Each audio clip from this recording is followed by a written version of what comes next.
Hello and welcome to this webinar on how to build a modern approach to identity governance in a SaaS-first world. I'm Warwick Ashford, a senior analyst at KuppingerCole Analysts, and I'll be joined later by Chaithanya Yambari, who is the co-founder and CTO of Zluri. Before we start, I'm just going to go through some of the controls. The audio controls are muted centrally, so we're controlling these features. You don't have to mute or unmute yourself. We'll also be running a few polls. I think we've got 3 poll questions today, and we will be discussing the results during the Q&A at the end. When the polls come up, you can find that in your control panel, and please participate, answer the poll questions so that it'll be useful for you to benchmark and also useful for us to be able to have a meaningful discussion at the end. Don't feel that you are rushed to answer your poll questions. The poll questions will remain open for the duration of the webinar. So whenever you get a chance, just go in, read the question carefully, and then answer most accurately according to your organization. Also, as I mentioned, there'll be a Q&A at the end of the webinar, and same thing there. You can ask any questions you wanted at any time in the webinar, and then we'll pick that up during the Q&A session at the end.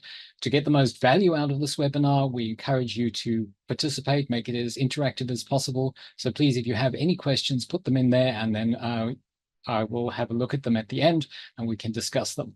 Also, don't worry, we'll be recording this webinar, so the recording and the presentation, the slide decks from me and Tanya, will be made available for download probably tomorrow. So hopefully everything's clear there.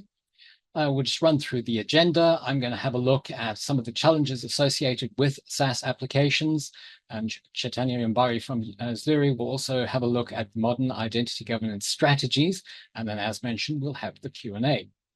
So here is our first poll question. What is the biggest challenge your organization faces in managing identities and access in a SaaS environment? Is it A, lack of visibility into all SaaS applications? B, managing user access and entitlements? C, ensuring security and compliance? D, handling diverse access standards? Or E, a lack of automation in identity management? So when you get a chance, just read through those options and give us the most appropriate answer. So without wasting any more time, I'm going to have now a look at some of the challenges associated with SaaS applications. And I'm going to start with some of the main drivers of SaaS adoption. So the first and most obvious one is cost efficiency. It's much easier and more cost efficient for organizations to run a SaaS application, which has been enabled by the whole digital transformation and the move and transition to cloud. This means that organizations no longer have to maintain applications on premises. They don't have to update them and all that kind of admin work that goes with it. So SaaS is very attractive for that reason. Also, scalability and flexibility. When things are no longer needed, they can be scaled down, and they can be scaled up when there's greater demand. So I think it's that scalability and flexibility is definitely one of the main drivers there. As I mentioned earlier, you don't have to update SaaS applications. There are automatic updates and they're automatically maintained. So this is what's making it so attractive. During COVID, we saw massive adoption of SaaS applications, and I think this got everybody used to the idea of working from home, and also for provisioning whatever software they needed, because people were working from home. They needed new applications. They needed to be able to enable this very quickly and remotely, and so SaaS was an absolute natural thing to do. And I think so we've got used to this now, and so I think this is one of the things that's leading to the proliferation of these applications within enterprises. Again, the rapid deployment, another thing that arose during COVID. Things needed to be rolled out really quickly. And it improved collaboration. People were working from home, so then they needed to be able to have the applications to enable them to collaborate. And the integration with other tools is important.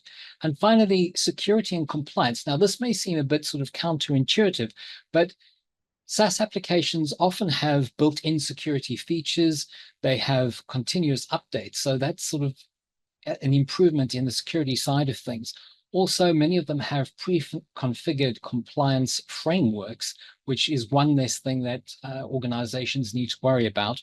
And then, of course, there are centralized security controls.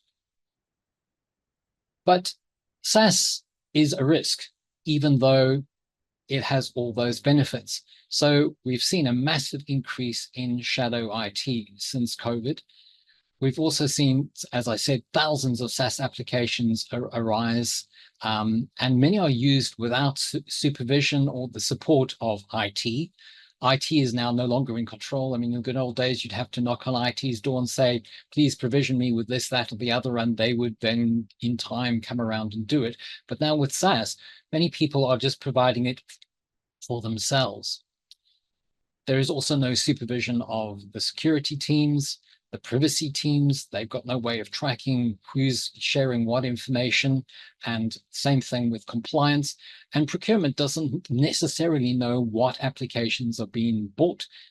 We saw instances where people just whip out their own credit card, or someone in a department. So each department was provisioning for itself, just to make sure they got the job done and they were able to cope with from this new work from home environment. So as a result, organizations are struggling to keep track of what applications are being used. There is no way of knowing what kinds of applications are being used, who is using them, and what they're being used for. And as I mentioned earlier, the important thing, whether personal data is involved. And that, of course, is most important for all the compliance issues. And also, there is the financial component, is how efficiently are licenses being utilized. When things are not done in a coordinated fashion and there is no way of monitoring it or just supervising it, there is often duplication. People are paying for similar apps that do, well, for apps that do similar things. So there is a lot of overlap and that sort of thing, and unnecessary expense.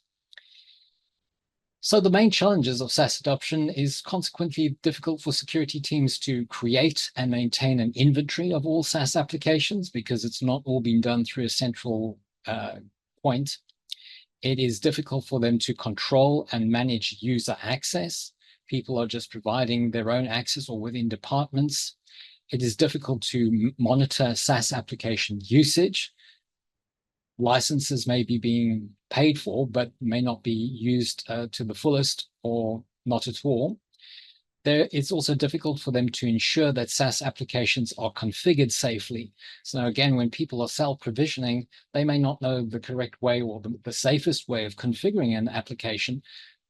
Most times they're just focused on getting the job done as quickly and efficiently as they can. Deprovisioning is not necessarily done at all, not securely or at all. It's difficult for security teams to ensure that users have appropriate access for their role and that they're not getting access to things that they shouldn't be. So all in all, these things add up to exposure of your organization to risks of security breaches, because all the gaps that are entering into what is going on. So it's difficult also for procurement and finance to keep track of the licensing costs, to ensure reliability and availability, because this has just been done often on an ad hoc basis. There's no way of setting up a relationship with the providers of these SaaS applications. And then it is difficult to manage renewals effectively by monitoring the SaaS performance. So if you don't know how SaaS applications are performing, you can't say, well, this is worth renewing or not. It is difficult to identify which applications are underutilized or redundant, as I said earlier, where things are being acquired and they do more or less the same thing. So all in all, this added up to a great demand for visibility and control.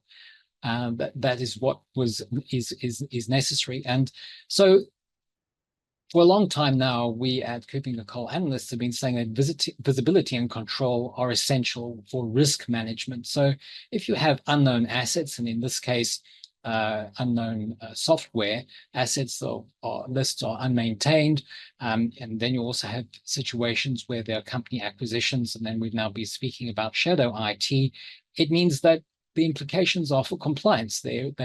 Organizations are unable to enforce compliance. They stand the possibility of failing audits. And then, of course, if they're not compliant, there could be penalties for not complying with regulations. And sometimes these can be really hefty. If you look at some of the fines that have been happening in Europe, thanks to GDPR. Similarly, with the security posture, if there are rogue assets on the network, or there are misconfigured assets, or as I said earlier, misconfigured applications, unsecured assets, this makes it difficult for disaster recovery. There could be sustained downtimes. Companies could be unable to support disaster recovery planning and unable to meet disaster recovery compliance objectives. So here again, the bottom line is that unknown assets or software can hurt organizations, and this is something that should not be underestimated. So only with complete visibility of SaaS applications and related data does it become possible to manage and optimize them. So in our view, this can be achieved by supervising the procurement. There needs to be a supervised procurement process so that it's not done on an ad hoc basis or on a departmental basis, but that it goes through a central procurement department, that applications are allocated correctly, that security is considered and borne in mind, also with compliance, and that the correct entitlements, people have entitlements to the right applications and also to the right functionality within those applications once they have it. So SaaS management software provides the tools, support, and processes to manage and optimize these applications. So it's all these pressures have given rise to this whole new market of SaaS management software. And these tools typically control entitlements, which is important, as we've been discussing, because you need to know who has access to what. They also typically maintain an inventory of SaaS applications. So this is important. Organizations can know exactly what SaaS applications are being used across the organization, whether that's just within a single country or within a single region or even around the world. Then there also support for provisioning and deprovisioning. So when people join an organization, it's great to have the fact that they're provisioned with the correct applications and it's done quickly. But most importantly is that they are deprovisioned when people leave, that they don't retain access rights to things that they shouldn't once they have left the organization. Tools also improve security and compliance, and they enable cost optimization because they know what is being used, who it's being used by, and if there's any kind of redundancy in there. And they can monitor the performance and the utilization, which also ties in with the cost optimization side of things. And in the end of the day, it helps facilitate vendor management if things are being done through a proper procurement process, and they're knowing exactly which vendors are supplying which applications, then that whole process can be managed rather than being a willy-nilly ad hoc process. And then finally, they provide task automation. Now, I'm sure through the progress of this webinar, we'll talk a lot more about automation, but I'm mentioning it here because it is one of the things that sets this apart from traditional processes where there was not any automation or where it was heavily manual. So SaaS management software is typically designed to deliver the following outcomes: is complete visibility. This means that organizations are no longer in the dark about what they have, who's using it, and how they're using it. And I can't stress enough how important visibility is in the context of security and compliance. Often organizations are unaware that they have things that are sharing information that are not potential gaps in their security. So the visibility side of things is really important, and that's one of the most important things that SaaS management software is delivering. It also delivers improved efficiency so that we've got no redundancy, but that people are provisioned with the tools that they need to do their jobs, and that they are able to work without duplicating anything.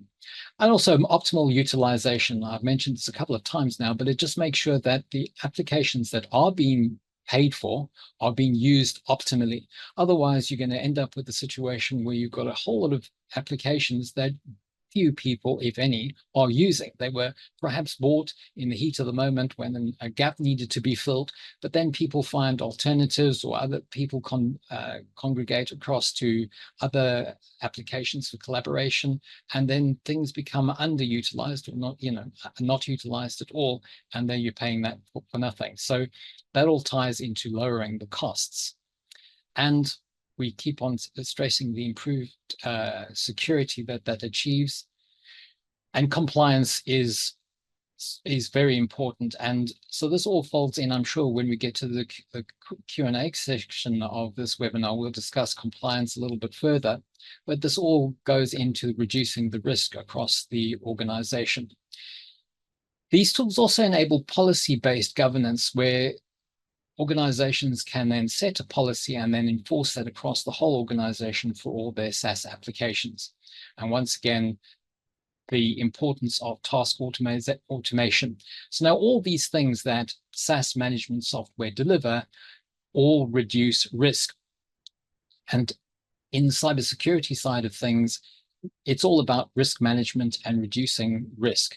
And that is why here SaaS management software is so important, because it enables organizations to take control and to manage their risk.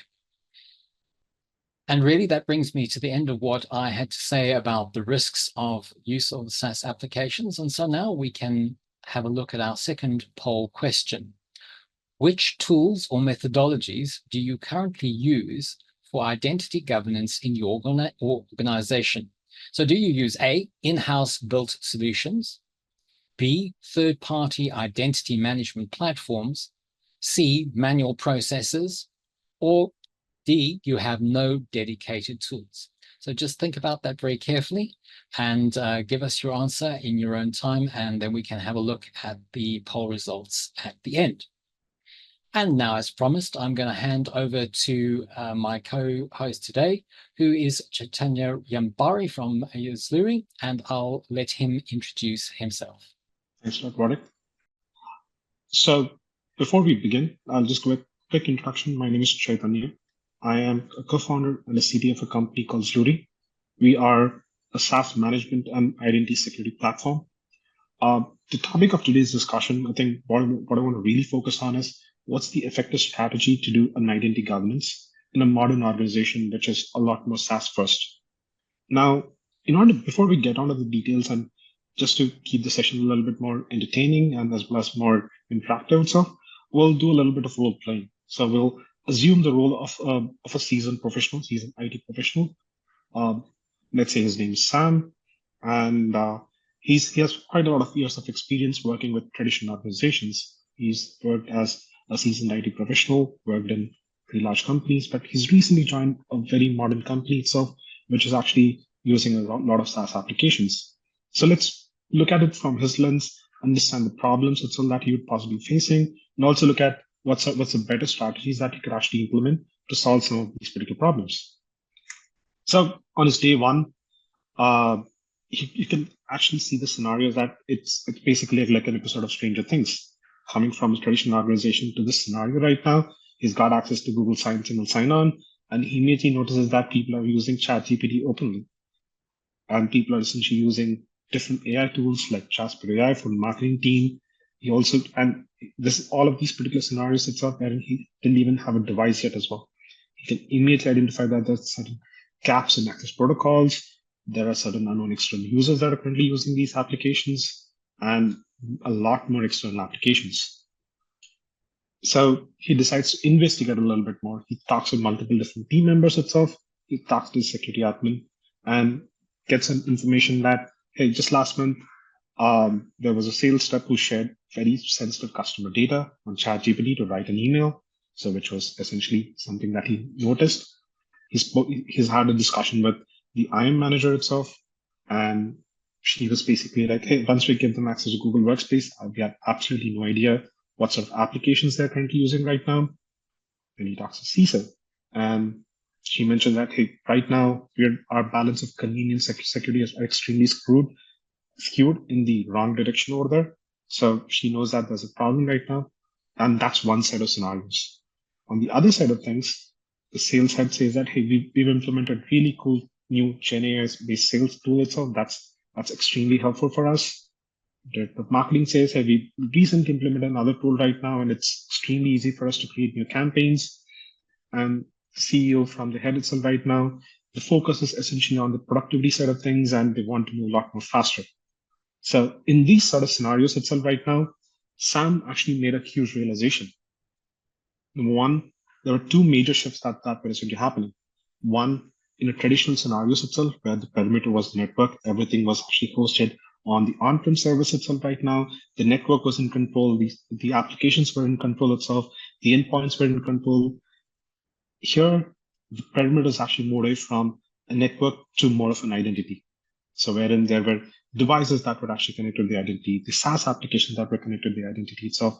There are external people who has different identities itself. There's a new hybrid cloud that's currently there. That's on one side of scenarios.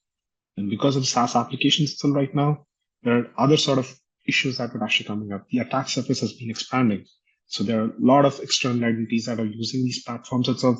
There's improper central authentication. People are essentially getting overprivileged access, which there's no control for. Most of the folks are actually using applications which might not have been authorized by the IT teams. And there are a lot of these accounts and tools itself where the major folks have actually left the organization itself, but the access is not yet revoked. So these are the scenarios itself that he started realizing things over there. And at this point in scenarios itself right now, he's actually has more questions than answers because he's not able to understand who has exactly access to what. Is there any control of data that's essentially being shared right now? What sort of data is essentially being shared across what sort of applications? Absolutely no idea. And how many sort of applications that exist in the organization today? How many are authorized? How many are unauthorized itself right now? And more importantly, are there any sort of privileged access in these applications? How do I ensure that across these different SaaS applications, which can control, which possibly might have a lot more sensitive data, which of these users have actually a privileged access? And being an IT professional as well right now, his particular thoughts are towards how do I reduce my audit complexity at the time of audit itself right now? How do I ensure that all of these particular things are actually in control? So his solution or his thought process over there itself right now, realize that how do I even begin cleaning this up? Because it's not a point in time solution itself right now, because he cannot suddenly patch things up itself right now. He can't suddenly solve things at a very ad hoc level. He needs to really take complete control itself right now and rethink entire strategy for the identity governance from the ground up. So just the major idea over here itself is that you really can't control what you can't see. So the discovery of these particular applications becomes very, very important. So that's the truly starting point itself that you can start off. And that's the usual mantra itself. You can only control, manage, do anything itself of what you're able to see. Let's get down to a little bit more details as well, right? So in a traditional scenario right now, so this is a simple 2x2 matrix on control and visibility. So if you typically look at single sign-on systems, you have complete control of these particular systems itself right now. And you also have scenarios itself saying, hey, you also have very limited visibility as well. You'll be able to control certain systems right now. You'll be able to take certain actions. We are going a little bit more inside itself right now, and we'll see that with identity and access management systems itself, right? So you can actually automate certain actions, automate provisioning scenarios itself, but that's only limited for a few applications as well right now, because either a application doesn't support standard protocols for automating the access itself via SSO methods itself, or people are using multiple different applications. If you go a little bit more ahead on that, so you have single sign-on systems, access management systems, and identity governance and access management systems. Here, you're able to essentially unlock access governance requests. You'll be able to set up access requests and access reviews, but everything's done very manually right now. The problem with these three approaches over here is that you're still dealing with the data that you know today. You're still essentially inputting these items by the information that you already have. You're trying to control some of these particular things itself in the way that you ideally want to. What's exactly needed over there is some systems itself that can truly automate a lot of these particular scenarios itself. And more importantly, something that can discover this information for you and get that information highlighted itself right now saying, hey, these are the users that are currently using these applications and is always up to date. So let's understand what's exactly needed right now as well, right? So you need a system which has complete visibility about what's happening, either it's connected via SCIM, either it's connected via SSO, either it's something that people are using these applications, either it's authorized, unauthorized, shadow applications. You need that complete access control of these particular ones. Then once you get the visibility of these ones itself, you would want to have some sort of control. You would want to be able to understand who are the users that are currently using this? What's the entitlements that they currently have? Can I reduce those particular ones itself? Can I understand what the security risk that's actually coming up itself? What's the activity that's currently happening in these applications? We want to actually build that control. More last one, which is important, can I automate these particular ones? Can I ensure that the orchestration of these particular applications in terms of when the employee is joining an organization, when the employee wants to request an organization itself, and control security scenarios itself, I want to ensure that I'm able to do this completely automated way so that I'm saving hours and hours of manual effort jumping across one application to another application right now so that I'm able to essentially have a centralized view visibility as well as automation control across all of these particular scenarios. That's exactly where Zluri comes in. So we give a complete 360-degree access visibility and control of your complete SaaS. So wherein we're able to discover these particular details, also help you control these particular scenarios, and also automate all of these things. Let's get down to a little bit more details. So Zluri is a united platform that helps you to govern access. So as we spoke right now, you have complete access visibility across all the applications, across SSO applications, non-SCIM applications itself, shadow IT, every single thing in one single place. We also can also help you understand how do you streamline the user lifecycle management itself. We also help you understand how do I provision a proper scenario itself when the user comes and wants an access to a specific application, how do I automate those scenarios?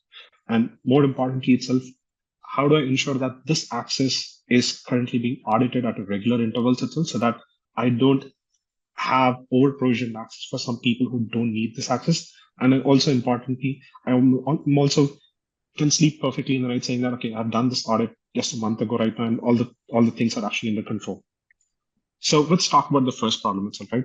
So how do you typically get visibility in all these scenarios? Again, as we discussed right now, SSOs typically contain a very few fraction of the applications that's currently being used in the organization itself.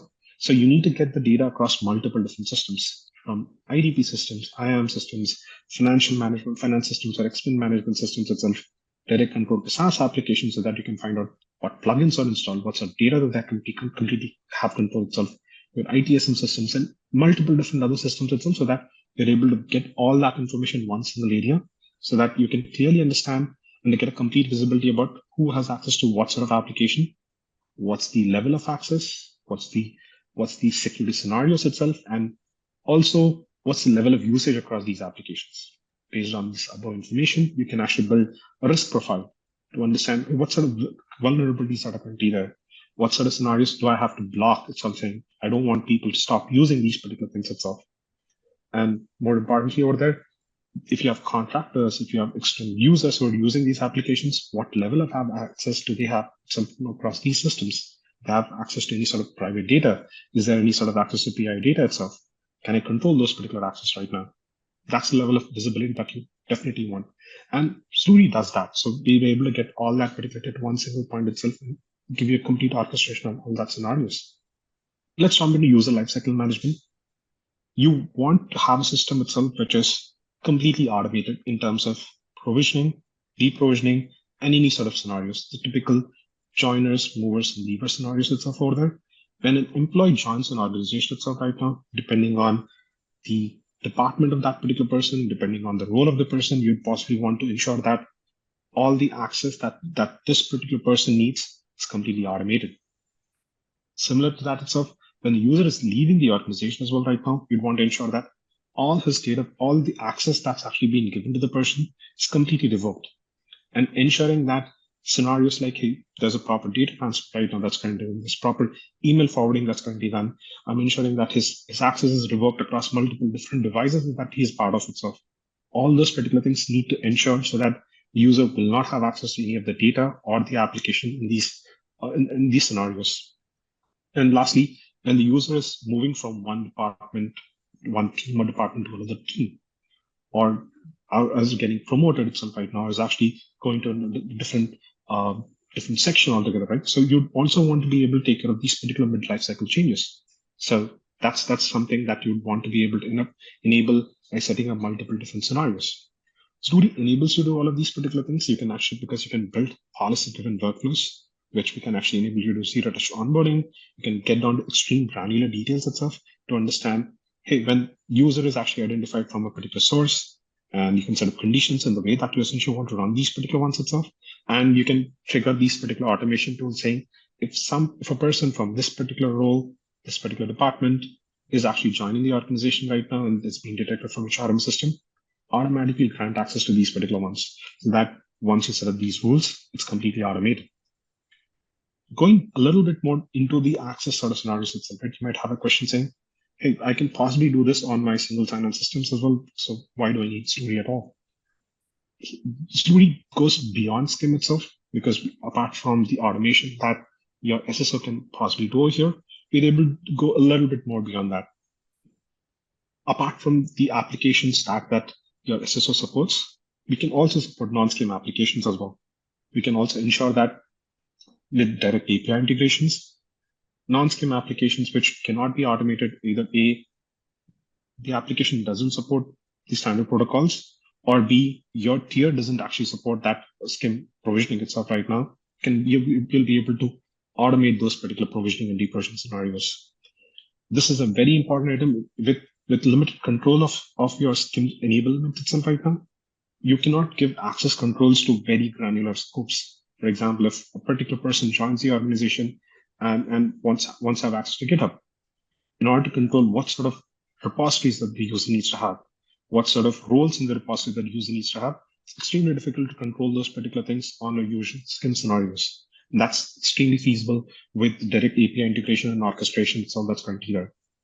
Last importantly, itself right now, when the user is joining itself for creating tasks on ITSM scenarios itself and ensuring that you have a centralized visibility into what's currently happening with the complete onboarding or offboarding structures itself right now, it's very difficult to do that on the single sign-on systems. Zluri enables you to do that. Just to give you a quick example as well, right? And you want to essentially give extreme granular controls like adding user to repositories, inviting user to GitHub organizations, creating certain specific roles itself right now. You can get to that extreme granular scenarios itself and ensure that you're able to give the access, and that's completely automated on Zluri. If you're able to onboard and offboard users itself right now, that is a part of the life cycle that the user actually comes up. Users typically would want to come and actually say, I need to have access to these particular systems. So when there's an access that's actually needed as well right now, you would possibly want to get some approvals. We want to ensure that, hey, someone's actually having needs admin access to, let's say, an AWS service or production service itself. Apart from the immediate manager, you'd want to possibly get a permission possibly from your DevOps manager itself, or someone a lot more senior, or a security head, to understand the reason for this particular access itself, and so that you can actually have multiple levels of approvals before the access is actually granted. We also understand that people from Slack or Teams itself, you don't want to actually have another portal. You want to actually do this directly on Slack. That's something that Zluri enables you to that, so that the complete access request automation is completely done on via Slack or Microsoft Teams. More importantly, once the access is actually approved as well, right? So the provisioning, the automation of that access itself right now is completely done via Zluri itself. So you don't have to, once access requests are actually approved, everything's completely automated directly on Zluri itself. So you don't have to even spend that extra time and energy to actually manually create a ticket and go do these particular things, because since we support workflow automations, that complete approvals, post approvals itself, so the user able to get the access immediately. So let's quickly look at how on Slack, or same sort of flows will also be in Microsoft Teams. User is requesting for certain specific applications, wants it for about a year right now. He raises an access request. Again, the approver gets a similar thing on Slack itself, saying so person would want to have access for about a year right now. Would you be okay with that? And the employees don't have to leave their Slack or Microsoft Teams itself to get the access requests or approvals. And once the necessary approvals are done, automatically the access is actually granted to that person. Let's look at the one very important scenario itself, which is streamlining access, dedicated access itself right now, or controlled access itself right now for my contractors and external workers.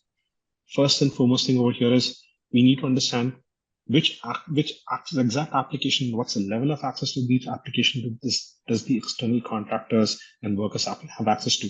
So you can set up those controls and those policies that if there's any scenario that these people have more access itself right now, can I limit those things?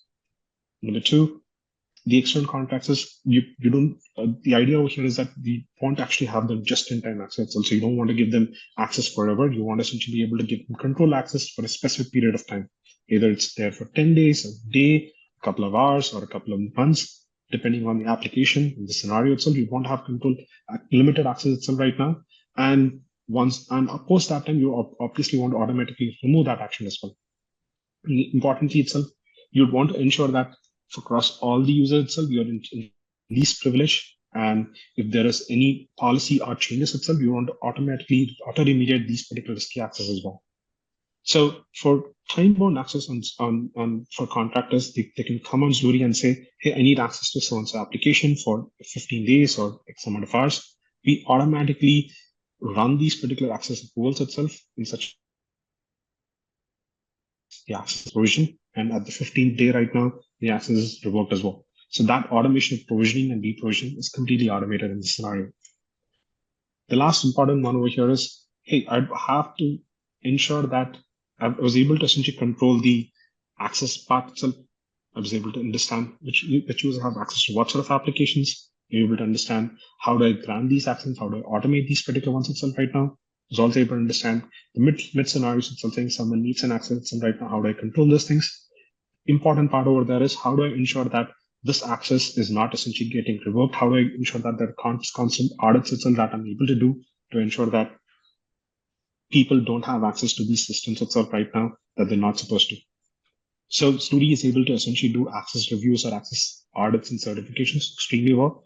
You can actually streamline this particular process end to end so that you can schedule that on a quarterly or a monthly or biannual level itself. You can set up those particular audit certifications at your scenario. And the reports that we generate based on the scenario itself right now is completely compliance ready. You can generate these reports and share that with your auditors for SOC 2, HIPAA, SOX compliance itself. The best part of this scenario is if during these certifications, if there's any scenario that there's over provision of access or people who not supposed to have access to these systems, the remediation of these scenarios are also completely automated, which is going to be very important and reduce most of your manual work. And in order to do all of these particular things, you don't need complex setup right now. You don't need to spend hours or even months or days itself over there on this one, because you already have all the data points itself on Zluri. You'll be able to set up an audit within a few minutes and essentially push that across to multiple teams and get that information, get an access review done within a couple of days. The process of reviewing this particular access is extremely simple. The advantage that you typically get from the scenario is that you'll be able to get multiple data points. If someone wants to understand, should I give access to this particular person or not, you'll be able to not only understand the basic details about what department it is, what role he is, but you'll also be able to get a lot more insight itself, saying, what's the license that he currently have? When did he last use the application? What's his role itself in this application as well right now? You'll be able to understand a lot more data points on this. What's his team? Is he an external user? We'll also show certain insights on this one itself, saying people who have used this applications, whether it's a privileged access, we'll be able to give that information so that the process of access reviews is extremely shortened. So with all of these particular information as well right now, a person like Sam will be able to get answers to all the initial questions.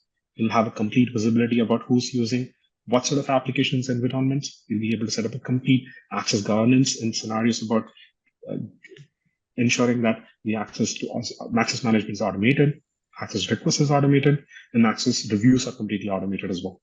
You'll be able to get details across who's using what sort of applications, what sort of security threats, what sort of unauthorized applications that's currently there, which of them actually use AI systems, which of them are something that you need to restrict in the organization.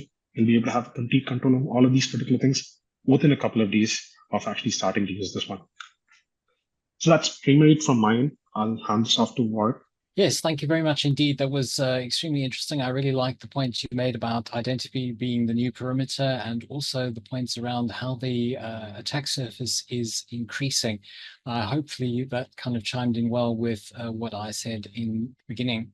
So right now we've got to the point where we're going to have another look at a poll question. And the poll question that we're looking at right now is, what are the key factors driving your organization to enhance its identity governance practices?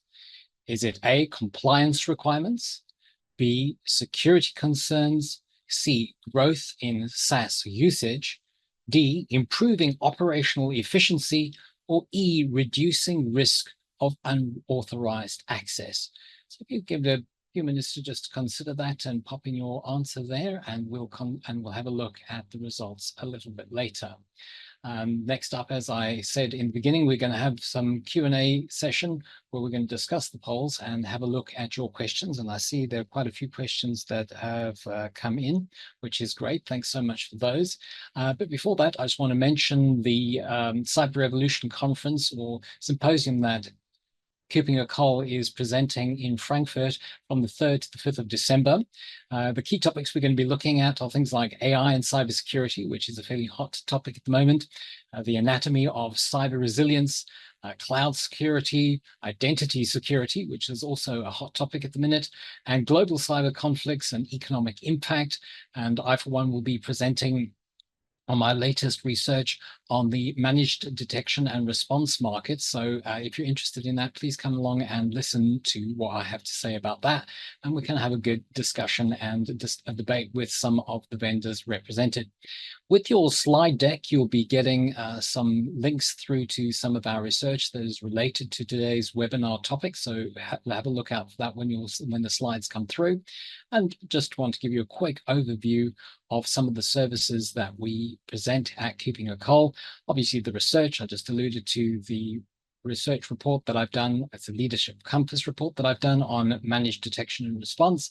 We also do events and webinars, including today's event. And of course, we have an advisory team. So where I will stop sharing there and we can go to a discussion just between the pair of us, and we can start looking at some of the questions. Chaithanya, the first question that I have here is, shadow IT has been mentioned. How can you discover shadow IT, determine who has access and how it's being used? So does Zluri have that kind of facility to do that? Absolutely, Warwick. I think that's one of the important items itself to discuss, because detecting shadow IT and building a complete cohesive detection of shadow IT is extremely important. So the way that Zluri does it is by multiple different methods. So you can essentially detect the shadow IT from expense management systems, wherein let's say one of the employees have actually gone and purchased certain applications from an expense systems, or you would possibly be using certain systems itself, like connected some of these particular applications and logging on to them with single sign-on systems itself right now, like Google Workspace. It could also come down to scenarios itself wherein we can also detect scenarios using your CASB systems itself right now. Story has its own agents where we'll be able to get this information from. We also try to get this information from the other connected SaaS applications. For example, you've linked, let's say on Zluri, on Zoom itself, you possibly would have installed certain plugins. You'll be able to directly connect to SaaS applications like Zoom and understand what sort of plugins you've installed and what's the data that this plugin actually have access to. Again, building a consolidated discovery platform to discover all these shadow IT applications, understand who are the folks that are using them, understand what's the security risk of these applications, also understand how frequently they use these applications as well, and automatically classifying that whether what sort of risk does this actually pose is going to be something that Zluri does really well. One of the things that I discussed with you previously was that Zluri's approach is very much kind of a data-based approach. Can you maybe just talk a little bit about that? Because, rather than just making a guess at things, I quite like this whole idea that you're able to deliver data and say, well, from the data that we are collecting, we can deliver the following insights. Absolutely, Warwick. So what Zluri does is, I think it's a complete, again, as you write, it's a complete database approach itself. So when you're possibly saying that someone's actually using this application, you'd want to have enough data to back that particular one, and more importantly, understand a lot more details around what sort of access, what sort of usage, what sort of scenarios itself that he's currently using these applications itself. So the idea over here is to get that information across multiple different data points. So again, all the ones that I've already mentioned, we're able to ingest all that particular data, process all the data itself, and then show that in the interface itself saying, hey, these are so many shadow applications that's currently being used. We can get down a lot more details around saying, oh, someone's actually using, let's say, ChatGPT, for example, right? Who are the folks that are using ChatGPT? What times did they essentially have access to these particular things? What sort of data is essentially being shared with these applications? So that's that granularity of the information, the data that's being presented is going to be extremely important to understand whether I can allow this application to be used inside the organization, or based on the risk that this application poses, can I restrict this application to be used inside the organization so that and also notify the existing users of this application saying, hey, this is restricted application right now. You cannot be using it anymore. And also keep a watch or automated alerts itself. If someone's using this application in the future as well, you may be able to block or notify them to not use this application going forward. That's great, because I mean that talks all to the points that we were both making around visibility. I think it's really important that organizations know exactly what's happening in their enterprise and across their estate, and having a handle on shadow IT, I think is vitally important, especially in this day and age now when there seems to be a proliferation of it. I have another question here that's come up: is how can IT and security teams work together to implement the best IGA practices in a SaaS-first world? So yeah, that's quite kind of a broad question, but interesting. I think again, it seems to speak to a lot of the things that we've been talking about today. I mean, things like centralizing identity management into a certain place is I would say one of the most important things that can be done. Absolutely, Warwick. And the way that we usually suggest to even our clients is actually to can understand the ecosystem first. So first discover all the applications. The step one would be to understand what you have. As we discussed earlier itself, you can't possibly manage or control anything that you don't see. Understand these particular systems first itself, classify them into something that you want to manage, so classify something that's you're okay to let it be in the organization because they don't pose a lot of security risk, and also understand something else which is extremely risky itself to restrict in your organization. So these strategies or these scenarios itself are different for every single organization. So it's a combination of both IT and security teams to kind of come together and build this particular structure in the organization, build these particular processes, and post that in terms of automating all these identity governance scenarios itself, right? So this is something that both the teams can actually work together to set up these policies on a platform like Zluri, so that they both are in alignment about what needs to be used. How do you want to control the access? When do you want to give certain access itself to certain privileged users? When do you want to control those scenarios itself? So this is a strategy that can actually work with both the teams itself and set it up so that everyone's actually understanding about what's the scenarios that you can actually allow certain applications and what the scenarios that you can not allow certain applications as well. I don't want to mention the dreaded zero trust term, so I'd rather use the term continuous authentication. That's another kind of a strategy that IT teams and security teams can implement. Can you just tell us how Zluri supports this whole idea of continuous authentication?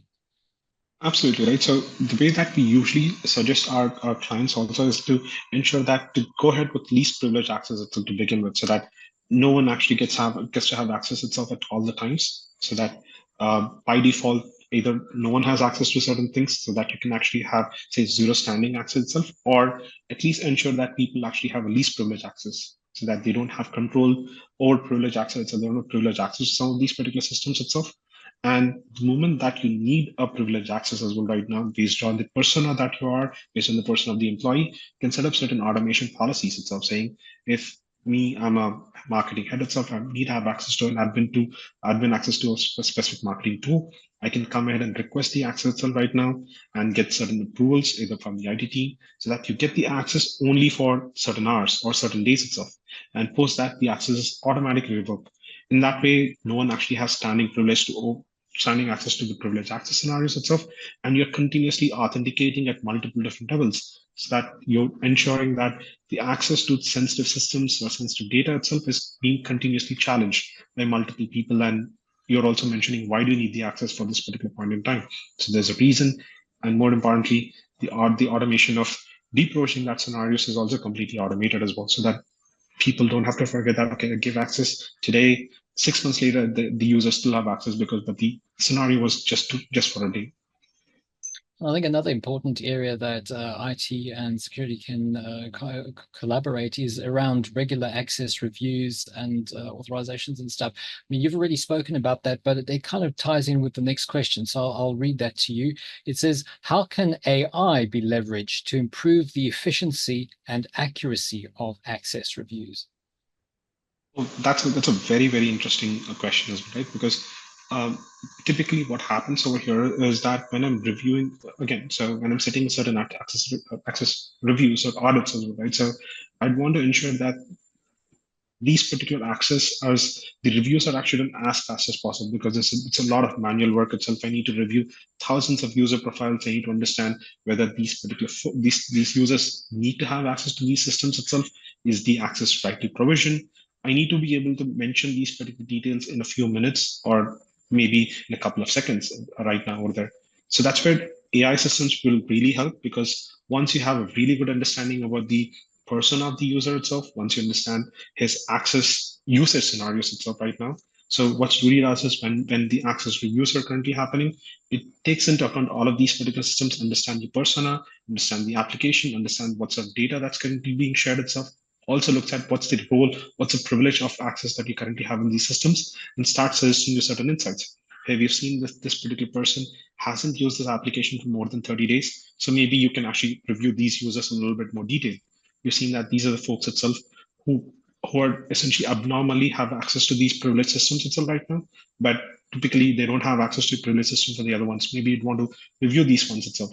So when you're reviewing thousands of users itself right now, focusing on these specific users, specific scenarios itself is going to drastically reduce time and also improve security itself, so that you're not basically doing the access reviews and considering all these users on a similar level. You're focusing extra time for these folks itself. And for the rest of the folks, you can just do a glance through and then give an access request as well, and approve the access certifications as well.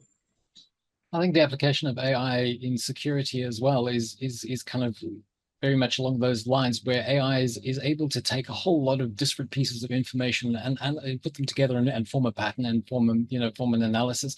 I think that's kind of where the limits of human capability are happening now, and that's why with access reviews, there's just so much going on. It's almost impossible for humans to keep track of that. So that's where I think AI is going to really come into its own, where it can look across the entire estate, look at exactly what's happening, and kind of just make those informed decisions on behalf of the sort of human teams. Yeah, so that's kind of very much in line with what we're seeing in security. Here's again a very broad but I think interesting question. It says, how is the landscape of identity governance likely to evolve in the coming years? What's your take on In the that? coming years, there are possibly going to be at least majorly three changes that we foresee. Number one is that we foresee that more and more SaaS applications are going to get used because companies are going to be adopting more tools. That means that you need to have a lot more better control and better management scenarios in all of these places, that you're able to do access reviews for these particular systems on a lot more periodic nature. That's number one. Number two, access profiles of these particular systems itself are constantly evolving, and they might not be essentially centrally authenticated. So you need to have various identity controls itself, so that you're able to authenticate the systems itself right now, and more importantly, certify that this user has right to possibly access this application really well. So getting that information is crucial, and more importantly, to understand the usage of that particular person is also going to be important as well. So if someone has access to a certain application and he's not using this particular application since about 6 months, or let's say last 3 months or so, then he possibly might not need the application itself right now. And that's another, you're trying to reduce your security profile as much as possible. The third important one is, I think we just spoke about that itself, when you have to review thousands of users access itself right now, the role of AI is going to be really helpful to ensure that you're able to reduce the amount of time to focus on, let's say, sensitive accounts, risky accounts itself right now, or possibly users who've left the organizations, or any of these particular scenarios itself, so that you're able to focus on the few specific hundreds of accounts and ensure that you're able to take the right decisions over there. Because you possibly have to do this across multiple different applications. and across multiple different people. So it's a typical in-process problem right now. And that's where AI with all the data points and so that's going to be really helping you to reduce the amount of effort that you're going to be putting in. So now another one of our flagship events is the European Identity and Cloud Conference. And this year, the focus was very much on decentralized identity. And I think that's kind of what you were touching on there. The view seemed to be on the floor, on the conference floor anywhere, is that's definitely the direction of travel. Are you seeing that more and more, that organizations are experimenting with decentralized identity, not only internally, but across organizations with partners and stuff like that? Absolutely, and that's something that we've constantly that's an area which is already evolving, and that's an area that we foresee that is going to gain traction a lot more in the upcoming years. Not only because it has certain challenges and also certain advantages as well, but currently the advantages actually are a lot more better than the challenges that currently exist. So the moment that you're able to overcome these particular challenges right now, so you'll be able to use these decentralized systems a lot more better. And yeah, so the other thing I think in the evolution is that, I mean, we're going to see a lot more, not only of kind of on-prem and well, we're going to transition off on-prem, but there's going to be sort of like hybrid working, and also sort of remote working and working from the office. And then of course we've got to contend with cloud and multi-cloud. So how does Zluri support those kind of scenarios where it's kind of, you know, across very different working areas? Absolutely right, and that's one of the points that I was making as well, that we've actually started to see that the security landscape is actually moving away from the network sort of scenario itself to more of an identity approach. Earlier, when it was completely on-prem, everything was actually controlled. The data that you have, the access that you have, everything was essentially centralized. But the moment that's actually going towards multiple different identity systems, multiple different SaaS applications itself, it's completely fragmented. And it's extremely difficult to control these particular set of access itself right now. And that's going to get more and more fragmented with more and more applications that's being used inside the organization, with different sort of risk profiles, different sort of access profiles that's actually coming in, which are pertain to only specific applications. It's extremely important to kind of have a sense about what sort of access is actually being shared by this application to that user. So controlling that is only feasible when you have a very good discovery systems, which is not only relying on the data that you currently have today, but in fact is actually able to fetch the data from these systems itself, and is actually providing you an almost near real-time view about what's currently happening in the usage landscape itself right now today, so that you have a better control. The data is something that's constantly getting updated without any sort of manual interventions. Great, thanks. This is a topic that I think we could talk for very much longer on, but I see there are a few more questions and we're coming up very rapidly to the top of the hour. Let's go for this question here. Do you provide visibility into what end users are sharing on these applications? For example, file metadata of what was uploaded by a user on Dropbox. In some of these particular cases, yes. So it depends on what sort of applications are we talking about right now. So in some of these particular cases, yes, it depends on if people are actually sharing certain sensitive content data scenarios itself, and we're able to have access to that particular data via the APIs, we'll be able to share that. The certain sensitive data is essentially being controlled across these particular users itself over there. So that's something that we can do. But just understanding about what sort of data is essentially being shared itself, again, boiling down from the bottom it's a bit, should this person be allowed to share any data itself? If yes, that's the level 1. Level 2, what sort of data he could possibly share, what sort of files can he share itself? That's level 2. Level 3 is going to be, in these files, is there any sort of sensitive content that's essentially being shared? So we usually do this in multiple different levels, depending on the application and depending on the available scenarios that the application provides. Great, thank you very much indeed. We could have carried on much longer, but I see we're rapidly coming up to the top of the hour. So I think all that remains for me is to thank all the participants today. Thank you so much for your questions. Thanks for interacting. We didn't have a look at the poll questions. Perhaps we could do that very quickly. Maybe have a look at the poll questions.